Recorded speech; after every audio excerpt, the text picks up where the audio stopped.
घर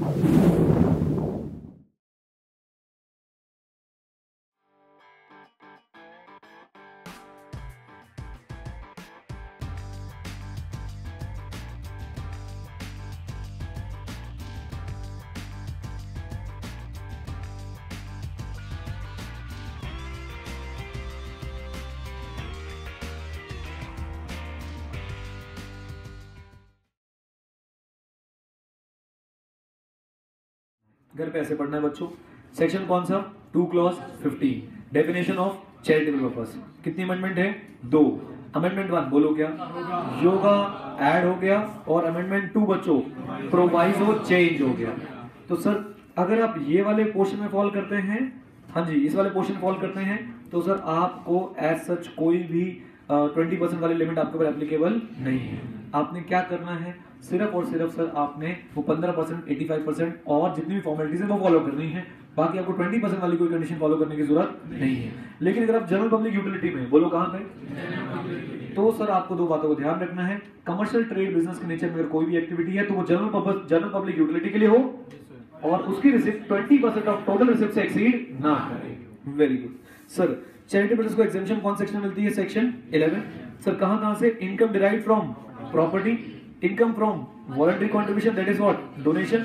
and sir property की income में हम क्या इंक्लूड कर लेते हैं? Business undertaking, provided that it is, very good, it is incidental for the attainment of main object. अच्छा सर एक बात और बच्चों, किस किस कंडीशन को आपको फुलफिल करना है कि आपको सर एग्जेम्पशन मिल जाए? Number 1 15% ad hoc, no condition to be satisfied.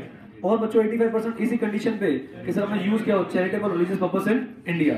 Sir बाकी जो बच्चों आपके कॉर्पस वाली डोनेशन है उस पे वैसे ही कोई टैक्स नहीं लगता।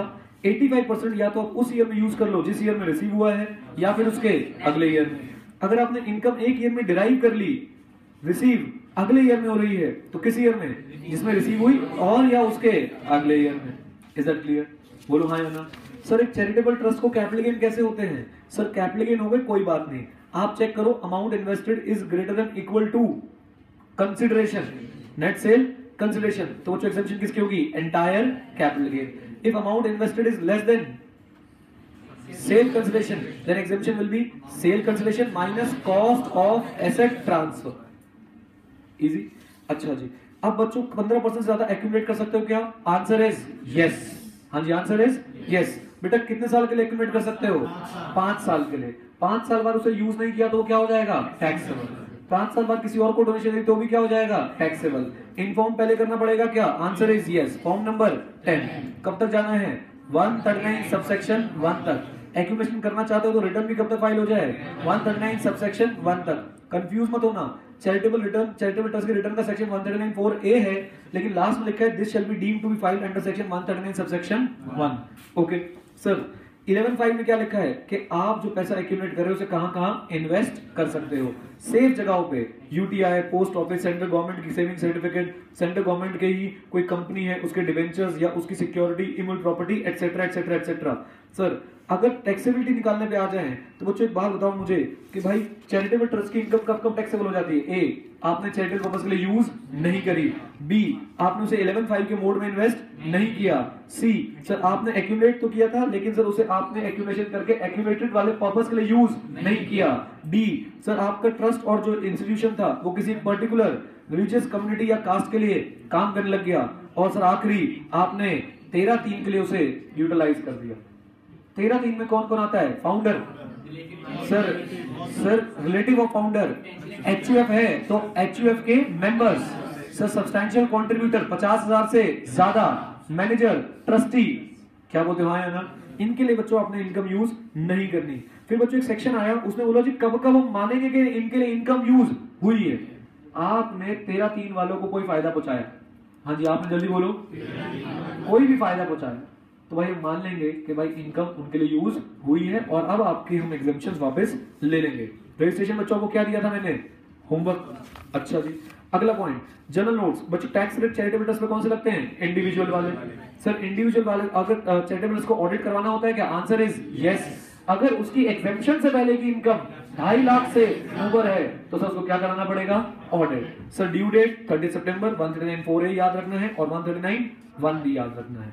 अच्छा, क्या चैरिटेबल ट्रस्ट अपनी रिटर्न रिवाइज कर सकता है? Answer is yes. जो भी रिटर्न 139(1) में फाइल होती है उसे हम रिवाइज कर सकते हैं। Belated return can not be revise, याद रखना, belated return can not be only under income tax. Service tax में बिलेटेड रिटर्न रिवाइज हो सकती है। फिर बच्चों आखिरी टॉपिक कौन सा है हमारे पास? Enormous donation. Sir enormous donation कितने रेट से टैक्सेबल होती है? 30% से। लेकिन सर एनॉर्मस डोनेशन की भी एग्जेम्पशन है 5% और 1 lakh whichever is higher. Example करवा दिया था बच्चों मैंने आपको, बोल दो हाँ या ना? अच्छा जी सर, इसके बाद बच्चों हम लोग चलते हैं और छोटी सी बात है, इलेक्टोरल ट्रस्ट। इलेक्टोरल ट्रस्ट में क्या करना है सर? अपने 95% ऑफ द रिसिप्ट किसको दे देनी है? पॉलिटिकल पार्टीज को। तो इलेक्टोरल ट्रस्ट की इनकम में क्या हो जाएगी? एग्जैक्ट। अगर बच्चों कोई कंपनी इलेक्टोरल ट्रस्ट को डोनेशन देती है तो उसे डिडक्शन मिलेगी yes 80GG(c) B, 80GG B, और सी में कौन था? Individual other than company. ठीक है सर। पॉलिटिकल पार्टीज की बच्चों इनकम पे टैक्स लगेगा क्या? Answer is no. सर कौन कौन सी इनकम पे टैक्स नहीं है? House property, other sources, capital gain and voluntary contribution. Business हम करते नहीं? शाबाश। सर एग्जेम्पशन की कुछ कंडीशन है कि नंबर 1 कि सर सबसे पहले तो बुक्स ऑफ अकाउंट मेंटेन करो। नंबर 2 जिसने भी 20,000 से ज्यादा की डोनेशन दी है उसका नेम, एड्रेस वगैरह मेंटेन करो। सर अपने ऑडिट करवाओ किससे? और अपने आप को रजिस्टर कराओ as a political party. Is that okay? बोलो हाँ या ना? एक क्वेश्चन बच्चों मैंने आपको करा दिया था जो आपके एग्जाम में आया हुआ है, क्वेश्चन नंबर 5। बाकी 4 क्वेश्चन थ्योरी के क्वेश्चन है। आई होप आप लोग घर से कर सकते हैं। 6 मिनट में चैरिटेबल ट्रस्ट बच्चों ने रिवाइज कर दिया। अब बच्चों इसको आप छोड़ना मत। मैं आपको एक बार फिर बोल रहा हूँ, ये एग्जाम के लिए बहुत इंपॉर्टेंट है। 4 से 8 नंबर का क्वेश्चन आपको इस पे दिख सकता है। YouTube वाले बच्चों आप लोग भी पढ़ के जाना। Thank you very much. Take care. बच्चों एक छोटी सी मिस्टेक यहाँ पे अभी हुई, बच्चों ने नोटिफाई कराई, मैंने इसको जल्दबाजी में फॉर्मूले में बोल दिया। Sale concession minus cost of asset transfer, ऐसा नहीं होगा, यहाँ पे होगा amount invested minus cost of asset transfer. आप नीचे वाला एग्जांपल रेफर कर सकते हैं, यहाँ पे आपको क्लैरिटी आ जाएगी। Okay, so please rectify this thing. Thank you very much.